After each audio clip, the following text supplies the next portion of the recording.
Ngayon gabi guys, sinubukan naming magnakaw with hostage.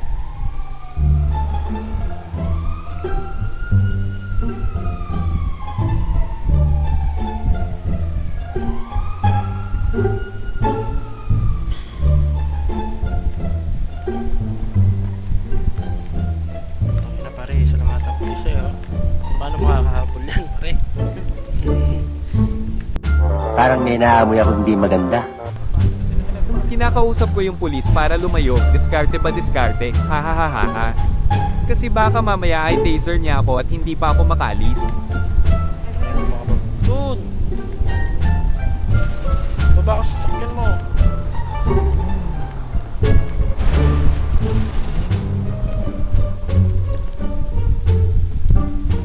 Pare, At tuluyan na kaming umalis, dito ay hindi ko in-expect na dalawang cruiser pala ang nakatago.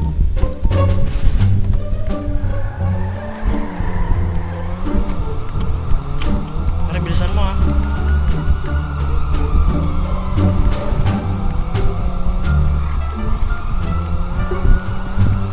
Kalmado 20. Di totoo yan. At dito guys, minalas kami. Tangina pare. Hahahanap lahat yung isang gulong namin, kaya naman na taser ni officer.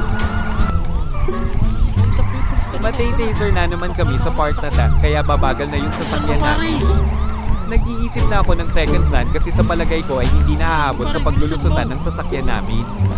Galing mo pala dyan ah. Hindi ko alam ah. Bilisan mo. Si Mario Joseph bumangga pa yung sinakyan namin at muntik pa tumaob. Tapos yung kasama namin ang tagal pa magradyo, kaya naisip ko mag-iba ng plano. Sa wakas nagradyo na yung kasama namin. Cancel. At nakapwesto na siya sa paglulusutan ng sasakyan namin. Sa part na ito, malapit na kami sa area ng paglulusutan ng sasakyan.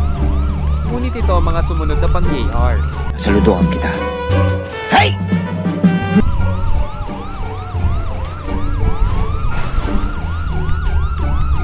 Just go po, kapag minamalas ka nga naman talaga.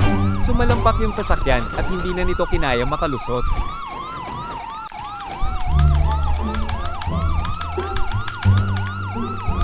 Pare, bilisan mo! Pare!